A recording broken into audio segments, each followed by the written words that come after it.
Um, Hello, everybody. This is Joe Firestone for Empowering Democracy. My topic for this stream is the speech. That is to say, I will be giving the speech that Joe Biden could give if he wanted to end debt ceiling crises forever. That's pretty important because each time there's a debt ceiling crisis, something is lost of the Democratic agenda. There's always compromise, and that compromise always hurts constituents favored by the Democratic Party. More and more and more compromises are made. Invariably, the compromises hurt constituents of that particular party. So, hiya, Jeff Denton. How you doing? Happy to see you. So I'm going to present an excerpt from one of my books.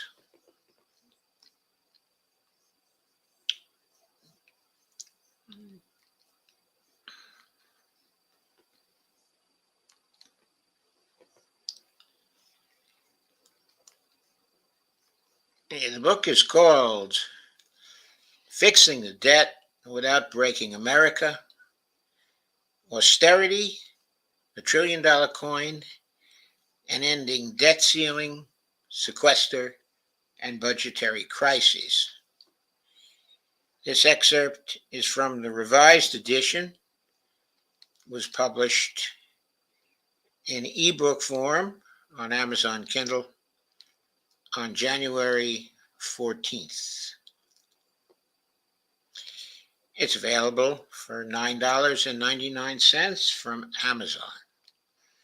And if you have that special thing that entitles you to all Kindle ebooks, then it's free. Absolutely free.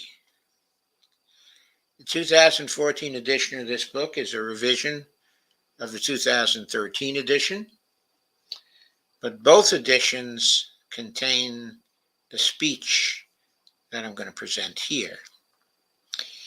Here's the introduction to the speech. It's called The $100 Trillion Plan, Policy Space, and the End of Austerity. The 100T High Value Platinum Coin Seniorage Option is the one I favor for solving both the debt ceiling problem and the larger political problem of ending austerity, justified by, quote, we're running out of money. The debt ceiling would no longer be an issue if the Treasury immediately paid off $6.7 trillion in Federal Reserve and intragovernmental debt and was poised with the money in its account to pay off the rest of the debt subject to the limit as it falls due.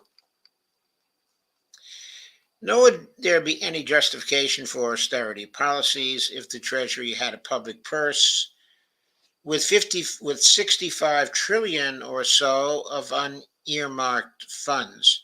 Why do I say 65 trillion? Because given the 100 trillion that would be produced by the procedure I'm going to talk about here, and assuming that we now have a debt of roughly 32 trillion, and there would be some interest to be paid on that debt also as we go forward, there would be roughly $35 trillion spent in covering the debt And so what would be left would be 65 trillion or so of unearmarked funds in the Treasury spending account to cover future deficit spending.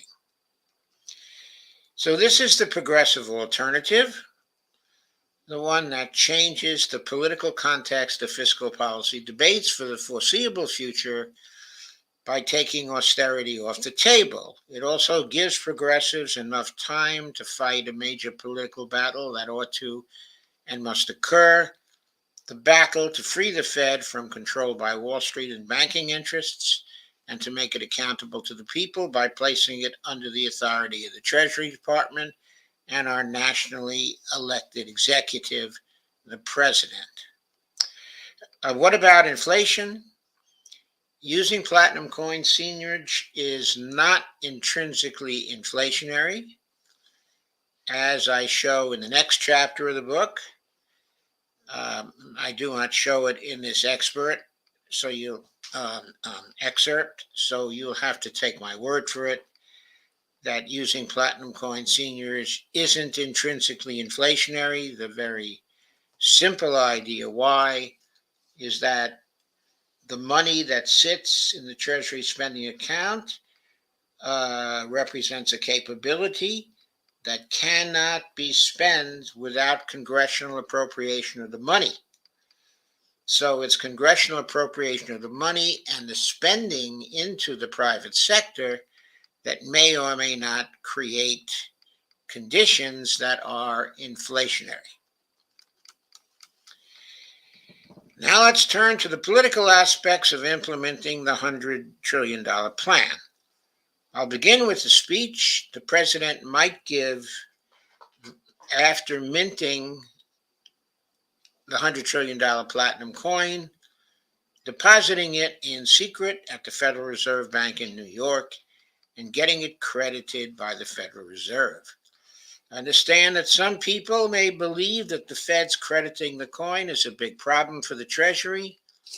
I'll discuss this question later, but for now, let's assume that the president overcame all difficulties and that the Treasury had succeeded in getting the $100 trillion credited into the U.S. Mint's Public Enterprise Fund account, and then, quote unquote, sweeping the nearly $100 trillion in seigniorage into the Treasury General Account, which, as some of you know, the Treasury General Account at the New York Federal Reserve is the Treasury spending account. Here is the speech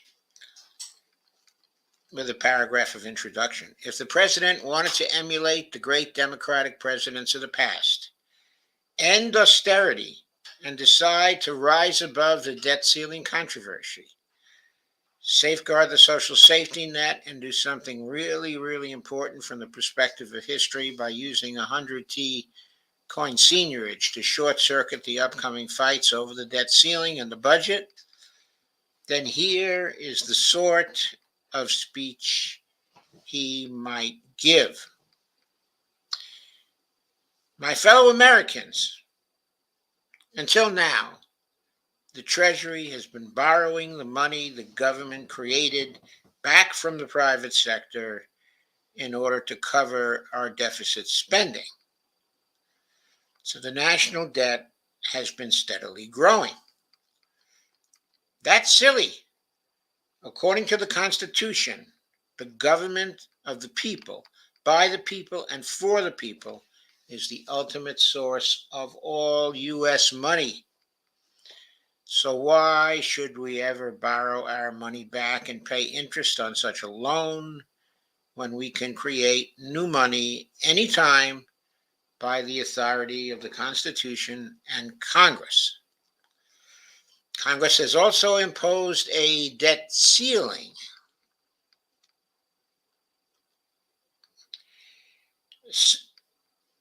So, if and when we reach it, we can't even borrow back our own money without congressional approval anyway.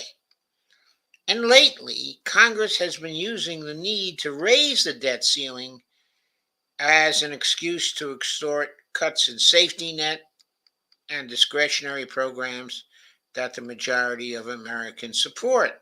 In fact, just recently, 13 Democrats voted against retaining my executive order for the national pandemic emergency because they were concerned about running out of money. So, on my order and in accordance with legislation passed by Congress in 1996, and with the U.S. Code,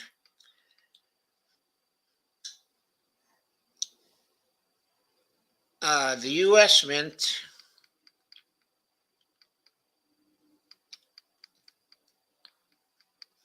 sorry, folks, I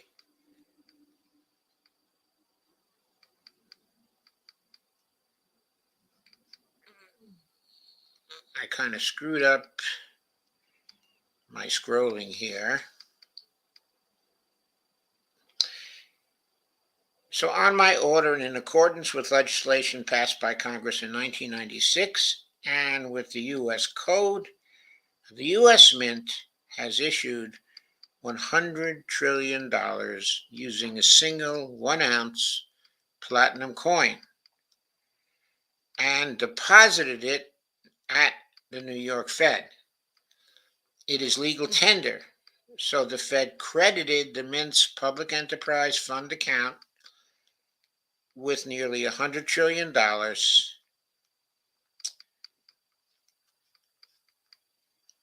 in U.S. Reserves.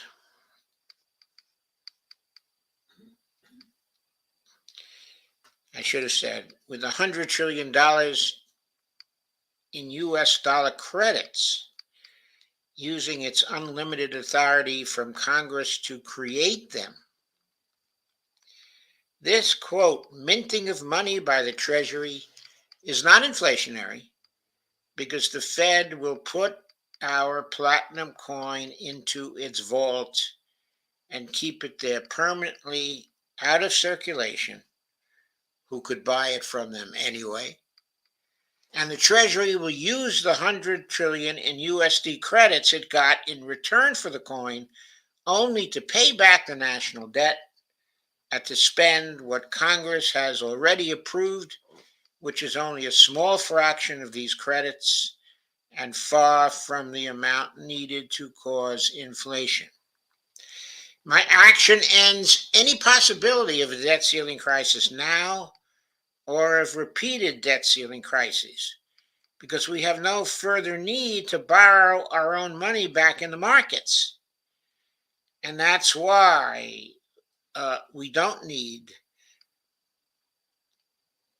the radical right, the Tea Party, the Trumpists, or other Republicans, or even my fellow Democrats to agree to raise the debt ceiling anymore.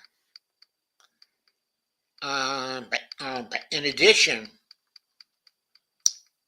with something like 93.6 T in the Treasury General Account to use for future, with about 65.6 T in the Treasury General Account to use for future deficit spending, there now is also no reason for any sequesters or for austerity budgets to reduce the deficit.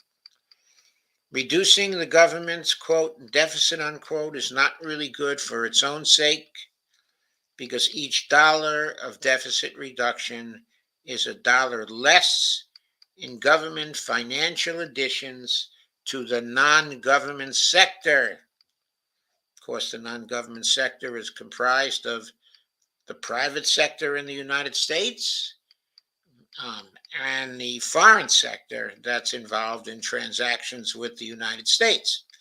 So deficit reduction for its own sake is something we all should want to avoid, and cutting spending should only be justified in terms of the impact of cutting that spending. If a program isn't doing a good job, then it should be cut. But if it is benefiting Americans and achieving public purpose, then it should never go under the knife.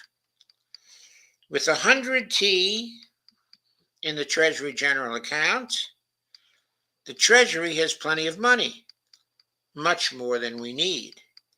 In fact, to pay for all appropriations Congress has already approved for 2022 and may approve at the end of March of 2023, including all deficit spending, and again, we won't have to borrow our own money back, either to repay debts or to implement future deficit spending.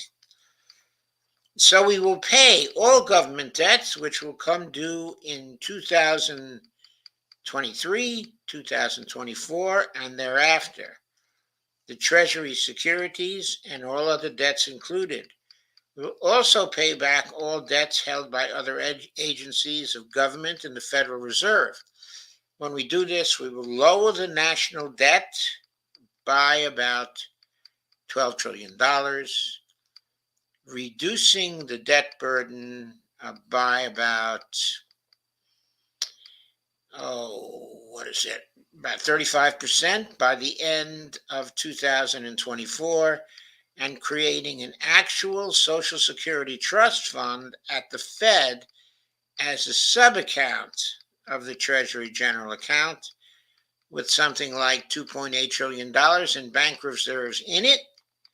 And again, to do this, we won't have to borrow any of our own money back.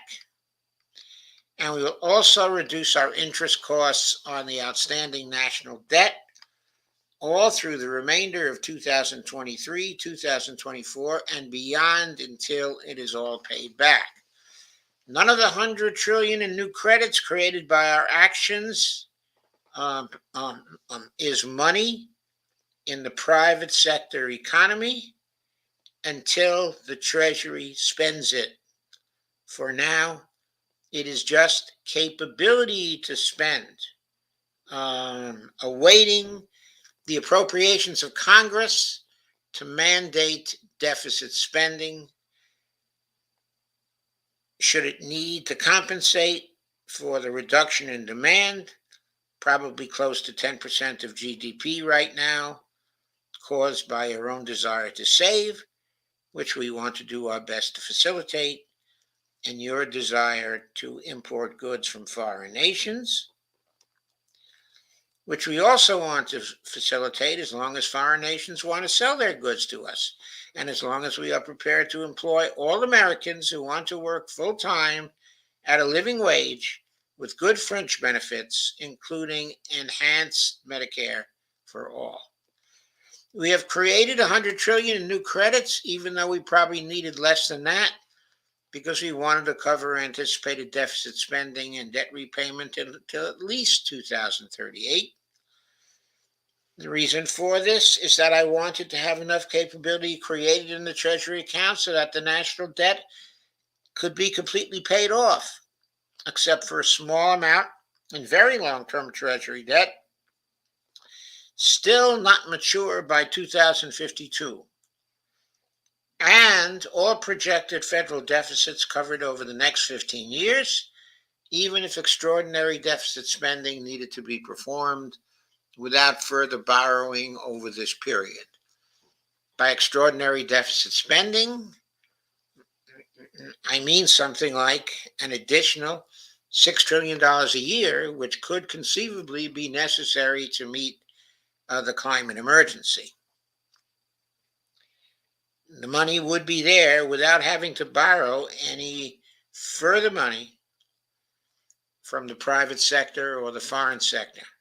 Of course, we can always make new coins if our projections about future deficits turn out to be wrong, but I thought it would be best to ensure that all 31 trillion plus of the, quote, debt burden, unquote, can be completely eliminated from our political concerns, and also to provide enough funds in our spending account at the Fed so that it would be very clear to Congress and all newly elected representatives and senators that even though they, as required by the Constitution, continue to control the purse strings, the national purse is very, very full, and that we would be able to cover from the Treasury General account whatever deficit spending for the public purpose, including for full employment, Medicare for all, infrastructure, education, and other things that Congress, in its wisdom, chooses to appropriate now before the next election and for some elections to come. My friends, what we've created by minting this coin is policy space for Congress to use to meet all the very serious problems that America faces. It will no longer make any sense, if it ever did, to say, quote, we can't afford it, unquote, and to use that as an excuse not to pass a law that will have obvious benefits to the American people.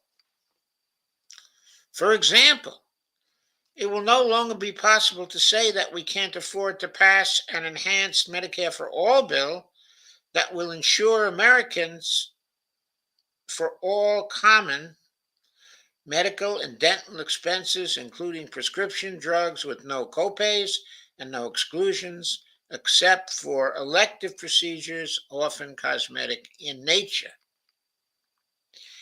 It will no longer be possible to say that we can't afford a more generous social safety net than we have today. The failures of private retirement plans over the past 30 years are well known, and the crash of 2008 has been a catastrophe for middle class savings. And the pandemic economic crisis has also not been very kind to those savings. So 2 legs of the 3-legged retirement school we used to hear about are broken through no fault of those who have lost both savings and retirement income, and in many cases their houses. Social Security must take up that slack so our seniors won't have to face poverty in retirement.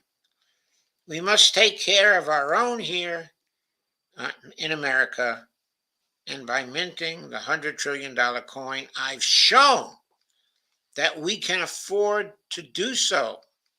It will also no longer be possible to say that we can't afford to create a job guarantee program providing job opportunities at a living wage and with good fringe benefits to everyone wanting a full-time job who can't find one in the private sector. We certainly can afford to do that, and it will end unemployment in the sense that anyone who wants a full-time job will always have one available performing value services for his or her local community.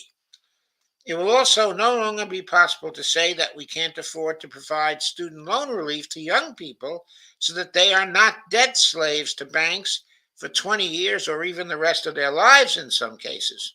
Of course, we can afford to give them relief so that they have an opportunity to build their lives. There are also many, many other programs we'll be able to afford within the policy space created by the 100T coin, including meeting our vital education, infrastructure, energy, and most importantly, our environmental and climate change challenges. In short, the $100 trillion coin we've minted will allow us to end austerity and its politics in the United States. We'll still have plenty to occupy us because we'll have to spend our time talking about whether particular policies will or won't actually benefit us. That's what we should be doing anyway, instead of looking at the world wearing green eye shades all the time and always asking of any new policy, quote, can we afford it, unquote, quote, is it deficit neutral, unquote, quote, how you're going to pay for it, unquote. So good night, my fellow Americans. Rest well, knowing that our beloved country won't be defaulting on any of its debts when the debt ceiling is reached. And I've presented this without going over the legal debt ceiling or borrowing any more by providing money for spending mandated appropriations in compliance with the laws authorizing platinum coin seigniorage while supporting the Constitution's prohibition against our government ever defaulting on its debts. I've also removed any need for sequesters or for budgets that will cut needed services just for the sake of reducing the deficit. Rest well also knowing that the long night of government austerity that has been shaping our politics for decades is finally over. We now know that we can afford to do the things we know how to do to meet the challenges we face and create bright futures for all. The United States will always pay its debts in US dollars according to the terms of the contracts it has concluded and in line with the pension payments and other obligations that it owes. Neither you nor the rest of the world need ever doubt that again, nor need you ever think that our government is running out of money for the things we must do. We can never run short of money unless Congress refuses voluntarily to use its unlimited constitutional authority to make more of it. But as long as it delegates to me the authority to create high-value platinum coins to cover our needs, you can be sure that running out of U.S. money will never happen. Of course, there's going to be a reaction to this speech. Of course, there's going to be a reaction to this speech. There would be a spectacular uproar in the Congress and the press over the president's speech and his minting of the big coin. It's not actually big, it's only 1 ounce. All kinds of overblown and downright crazy claims would be made because the president's action would shock people. Everyone would have a tough time getting their minds around it, and the media would report on what was going on in a very sensationalist way, using stereotypes created by the neoliberal perspective that journalists at places like the Washington Post, the New York Times, the Wall Street Journal, CNN, and MSNBC are superficially well schooled in. Places like CNBC and Fox would be absolutely foaming at the mouth in response to something like this, and assuming that, and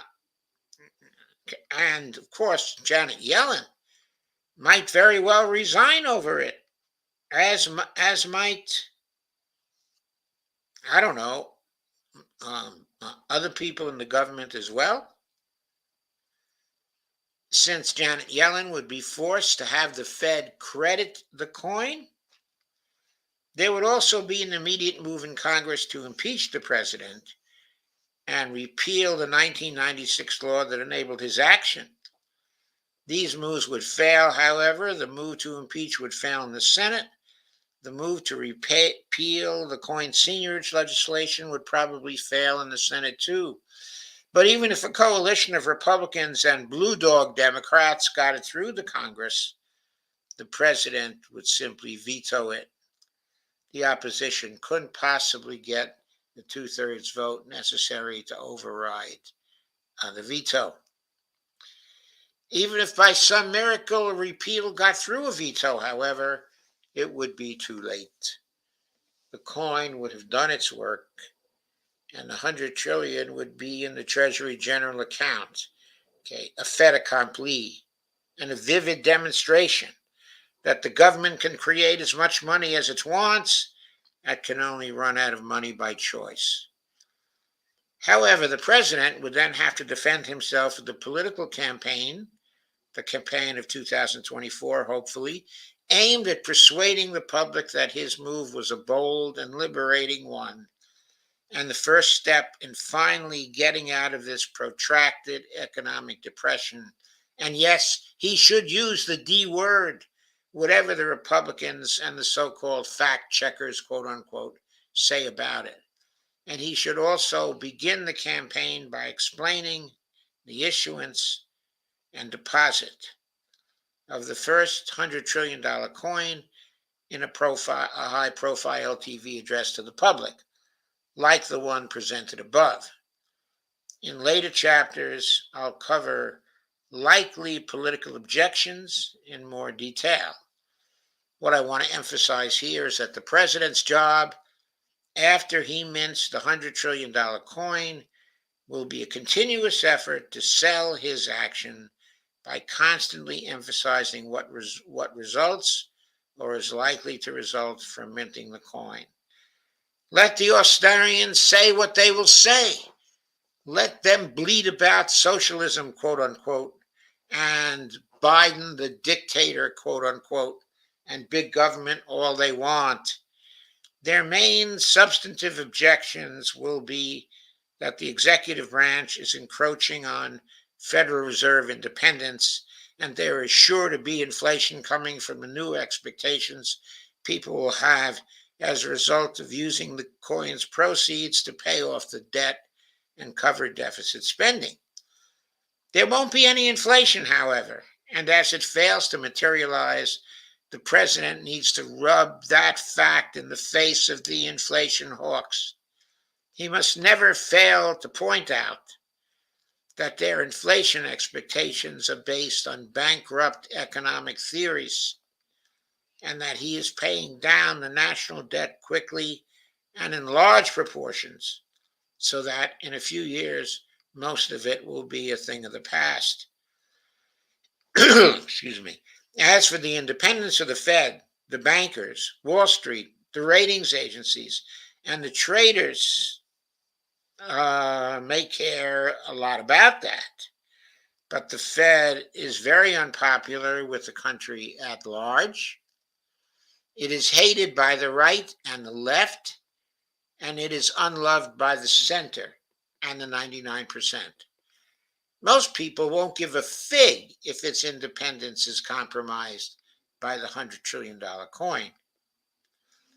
Keeping the Fed independent, quote unquote, isn't worth, quote unquote, austerity, unemployment, poor health insurance, failing infrastructures, poor schools, rising energy prices, student loan debt slavery, and all the rest to the 99%. If all those things were to end, along with the gradual disappearance of the national debt, the 99% would even celebrate the folding of the Fed into the Treasury Department and its subordination to the president. So that is the excerpt. Oh, why did that go away? I have no idea. Oh, because I closed it. Of course. So let me remove it now. Here we go. Okay,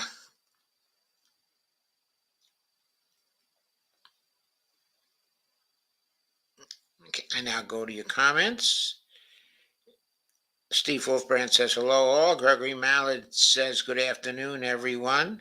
Steve Wolfbrand says, TGIF, TGIF indeed. Jeff Denton is here. Thank you, Jeff. Steve Wolfbrand said, how big is the coin? It's 1 ounce. 1 ounce can't be very big unless it's awfully, awfully thin. What it's big in is its face value, specifically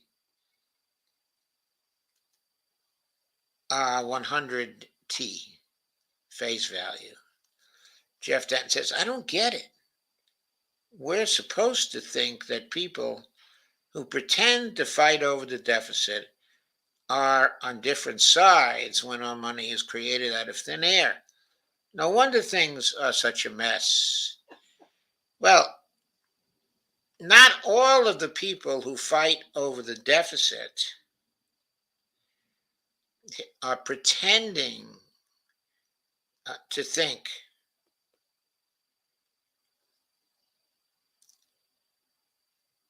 are pretending about it. Not all of them believe the money is created out of thin air. Many do by now because MMT has had a considerable effect on the Congress, okay, already.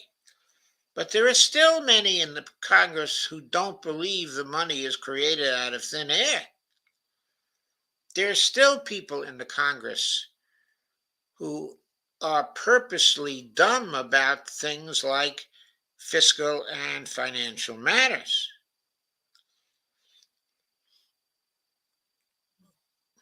And so I think it's wrong to pretend that all the people in the Congress understand that our money is created out of thin air and there are no limits to congressional spending other than the consequences of excessive spending on the economy.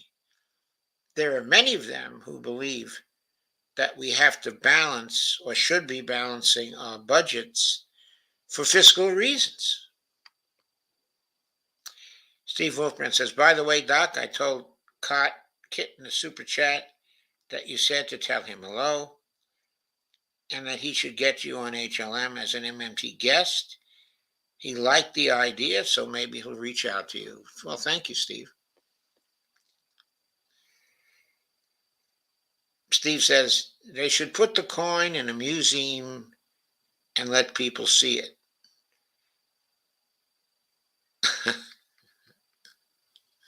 You have to have guards all over the place.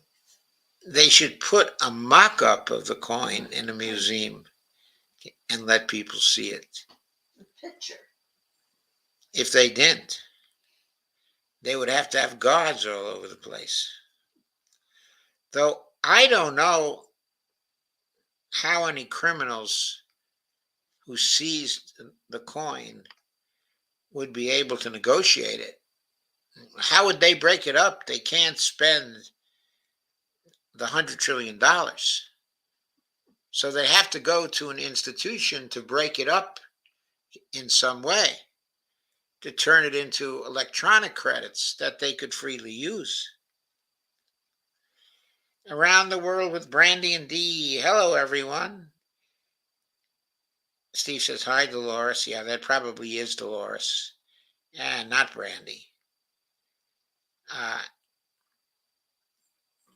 Anyway, thanks for coming, Dolores. Everyone, please do share, like, and subscribe this. I need to spread this one far and wide because people still believe the myth that we can run out of money. They really do. They still do. Most of those 13 senators who voted against continuing the emergency, the pandemic emergency, most of them believed that we'd be spending more for no good reason if we continued the emergency. They had the austerity mindset. Now, I'm sure there were 1, 2, 3, maybe 4 of them who were just being cynical and they knew very well there was no problem. But I still think, looking at the names of those who voted to end the pandemic emergency, I still think there were a good many of them who believed that spending that extra money was somehow a fiscal issue. I don't know how Sheldon Whitehouse voted, but I do know if he was in that list of 13, and I can look it up again, okay, and see about that. But I'm sure that if he was in that list of 13, it would be because he thought that there was some problem.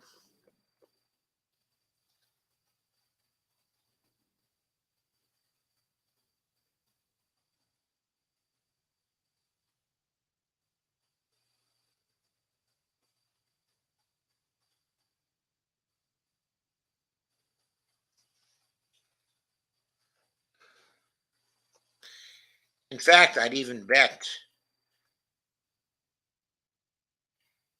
that maybe Elizabeth Warren doesn't understand about the platinum coin. But maybe I do her a disservice. Maybe that's possible.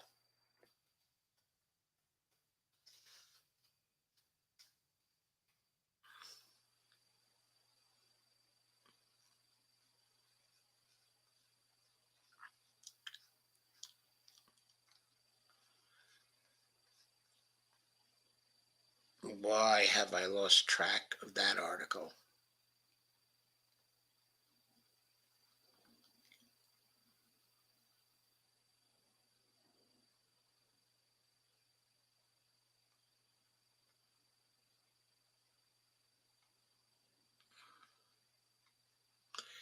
When did I talk about it? Doing these 3 streams a day, one live stream blurs into another. It just seems like a whole blur of never ending live streams.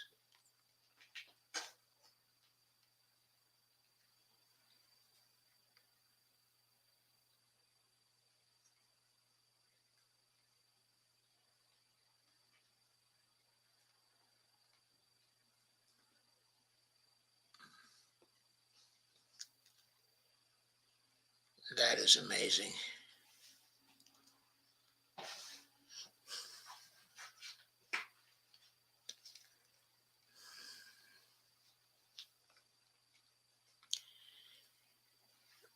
Okay, I got to look up that list again. I've somehow lost track of it.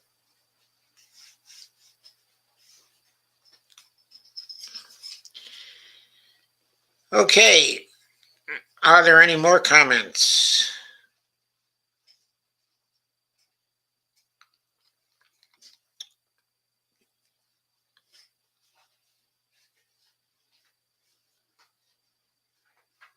Okay, I guess not. So let me see if there are any more updates about things happening with the election.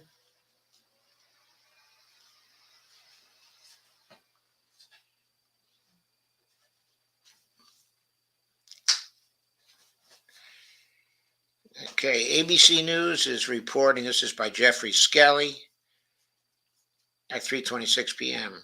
ABC News is reporting that Republican Representative Lauren Boebert is projected to win re-election. She currently leads Democrat Adam Frisch by just 554 votes in Colorado's 3rd district, an R+14 district that had little business being this competitive. But it appears Boebert will barely eke out a victory, although the race's narrow margin should precipitate an automatic recount by the state. Frisch clearly isn't expecting it to save him, as he conceded earlier today. Speaking of attorneys general, let's do a recap who won the most important competitive AG races in the country last week. In Colorado, Democratic incumbent Phil Weiser defeated Republican John Kellner 55-43. In Florida, Republican incumbent Ashley Moody defeated Democrat Aramis Ayala 61% to 39%. In Georgia, Republican incumbent Chris Carr defeated Democrat Jen Jordan 52 to 47%. Well, that was pretty close. In Iowa, Republican Brenna Bird defeated Democratic incumbent Tom Miller 51% to 49%. Miller is the longest serving attorney general in history, but could not survive Iowa's political realignment towards the GOP. In Kansas, Republican Chris Kobach defeated Democrat Chris Mann 51 to 49%, returning the controversial former Secretary of State to public office. In Michigan, Democratic incumbent Dana Nessel defeated Republican Matthew DePerno 53 to 45%. In Minnesota, Democratic incumbent Keith Ellison defeated Republican Jim Schultz 50.4% to 49.6%. Oh, they almost got Keith. Awful. In Nevada, Democrat incumbent Aaron Ford defeated Siegel Shatta 51% to 43%. In Texas, scandal-plagued Republican incumbent Ken Paxton defeated Democrat Rochelle Garza 54% to 44%. I'm never ceased to be amazed at I don't know what I should label it as, the actions of the Texans.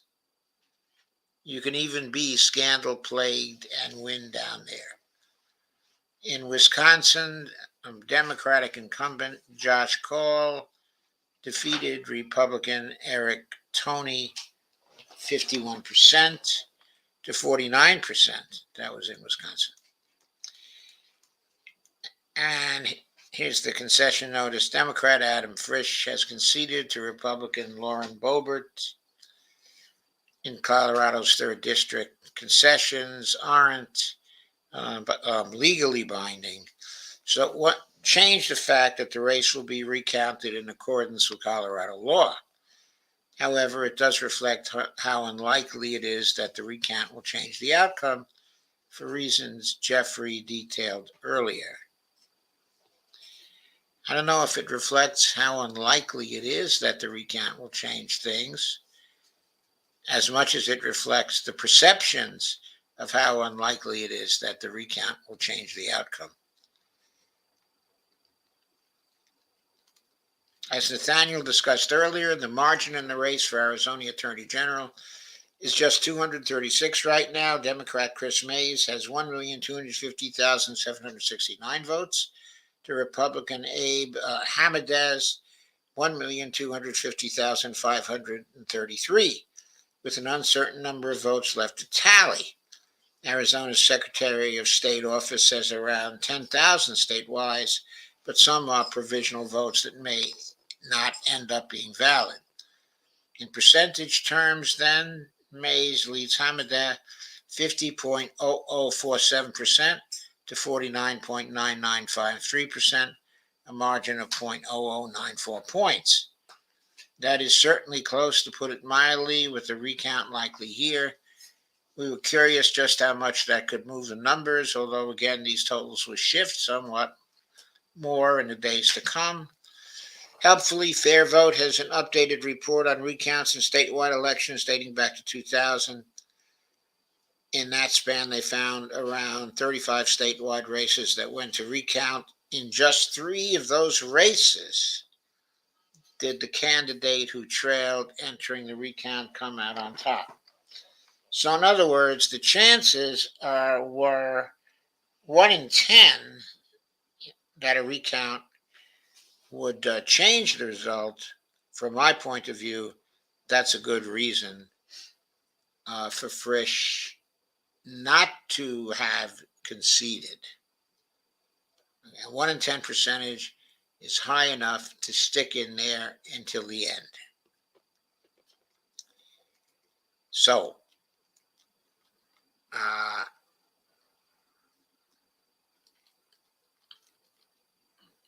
okay, that's about it. Then,